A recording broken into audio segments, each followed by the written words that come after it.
Hello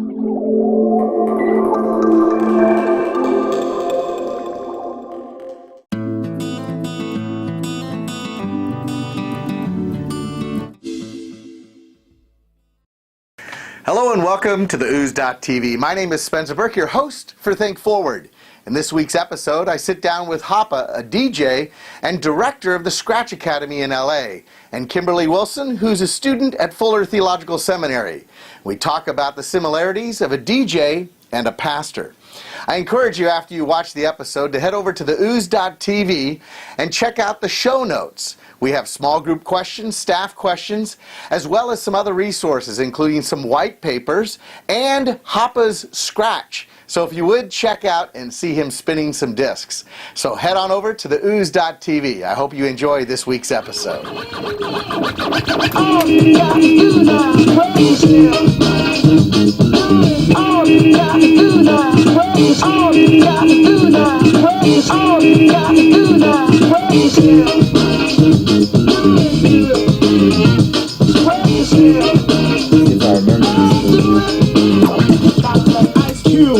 It's not for the pop chart. So where should a brother like you start expressing yourself, my boy, and show you how you DJ Hopper. Drop English right about now. Get back to the PG. That program, and it's easy. Dre is back, new tracks are made hollow. It's about to make a subject because they like to follow the word. I started thinking that the role of the pastor and the role of the DJ have a lot in common. The pastor has a set of books of the Bible that they have to know really well, so that they can mix it together and they can present it to their congregation, who they can know really well. So a few months ago, I found out there was a school for DJs, and I thought I would see if I could interview someone here. And yeah, I really just wanted to sit at the feet of the DJs and learn how to be a better pastor. Yeah. Now, Â Hapa, as you have this girl walking in, and you're thinking like, man, what's this about? Right. There were a couple of clicks, some similarities. Yeah, definitely. I think like, you know, I'm the director of Scratch DJ Academy. I've also been a DJ for 13 years, and I think the way that we look at music is so unique. It's such a unique form of musicianship. It's just it's an interesting way of like looking at music because, you know, kind of opposite and contrary to composition, it's more based on decomposition and recomposition. So we're really like the only musicians that do that.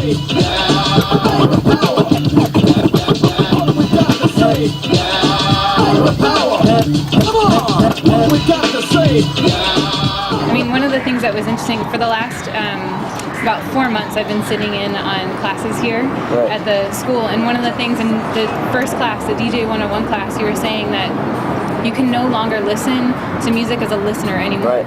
You have to listen as a DJ, and a listener is just asking, do I like the music? But a DJ is asking, what's going on inside the music? What is, you know, what are the beats per minute? What came before it? What's the, you know, the structure of it. Exactly, and I feel like there's a word in the seminary called exegeting, and basically when you exegete the scripture, it's like you no longer are reading the Bible as a listener or as just a reader anymore. You're not just asking, do I like it?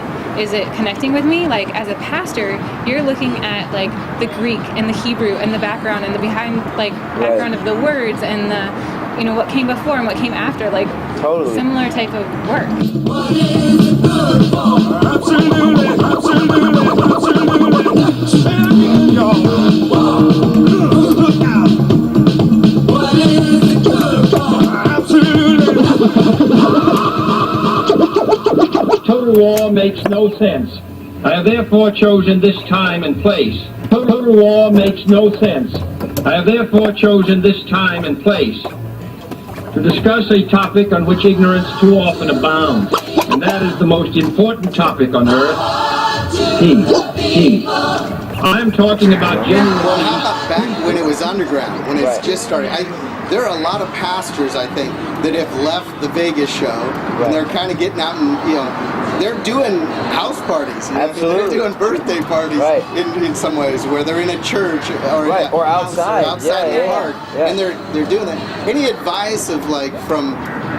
Again, I think it translates. So I think it's just more about like, you know, finding your true self, finding who you are as either that pastor or that DJ, and what what you're all about. If I'm stuck in this rut of like every Friday at this Hollywood club playing the same music over and over again, then am I really serving that purpose that like I had in the beginning? Yeah. You know? So like some of the stuff I'm doing now a little bit more is like, you know, using like wordplay, and so like things that are themed in a certain way, you know what I mean? Like songs that you would never really think like had this connection, now you're seeing that connection through like wordplay or like, you know, through the original sample of something or whatever.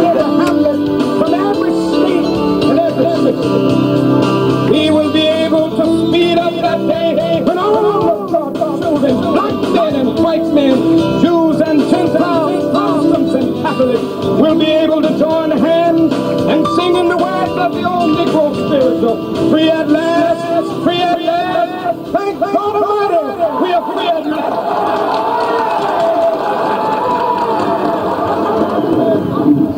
I remember that one of the connections that you thought was really interesting is you were saying that today the DJ is sometimes seen as like a music vending machine. You know, people will come up and they'll say, make requests and things like that, and they don't view the DJ as an artist. Right. And so you were thinking about how people wouldn't go up to a pastor in the middle of the sermon and say, this sucks. This doesn't really work for me. Can you like do another Bible verse or something like that? And I mean, just kind of the respect that people give to a pastor, that you've done your studying, that you recognize what the people need to hear, is kind of the same way that you hope people will view DJs. Like a good DJ has done their homework and they know their audience and they know kind of where to take the show, you know? Yeah, it's just so interesting because I feel like, you know, in this day and age, you know, your average listener feels like they're in control of music for the most part, and they almost play this role of being their own disc jockey, which obviously is a little bit different than what a DJ does. Like disc jockey and DJ, like they're two separate,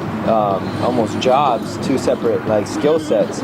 So I think people being so in control of like what they listen to, like, you know, on their iPod and selecting that music, it's great, it's fine, but I feel like, you know, they're acting as disc jockeys just like, you know, radio DJs or radio disc jockeys are acting as that, and that they're selecting music. Yeah. And I feel like what the DJ did is took, you know, that whole process of selecting music and took it to an entirely different level, where it's like, instead of just playing this song, I'd like to actually mix it up a little bit.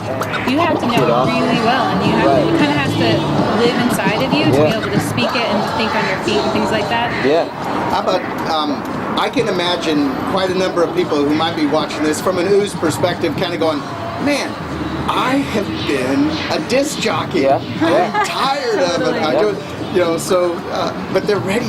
What's the hope? What's the dream? What's the moving to DJ? Right. You know, I think it's this rediscovery of music, like, and this rediscovery of like self, like in that process, because you're now looking at music in an entirely different way and seeing that there's so many options in terms of putting things together into almost, you know, every night is a different night.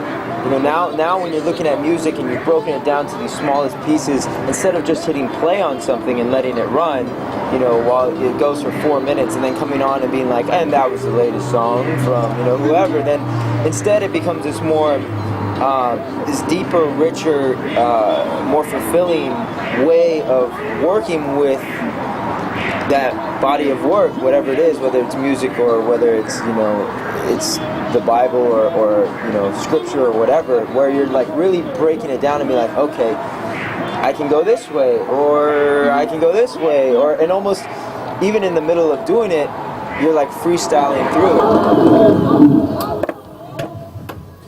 It's been a while since I've done that. that is great.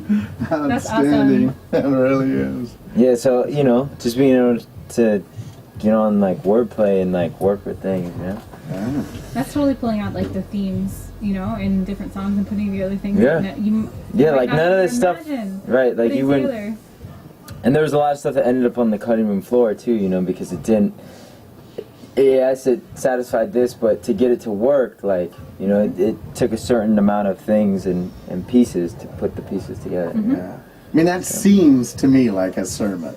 You know, Right. it's a teaching, it's inspiring, it's powerful. Right. Yeah, no, absolutely. And you have to know the material really, really, really, really well. Right, like it took, you know, even years of like listening to some of these tracks, but then not only that, but then when the assignment comes in, then it's like figuring out, okay, how does this, and like what are the actual pieces from this big piece, what little pieces can I use?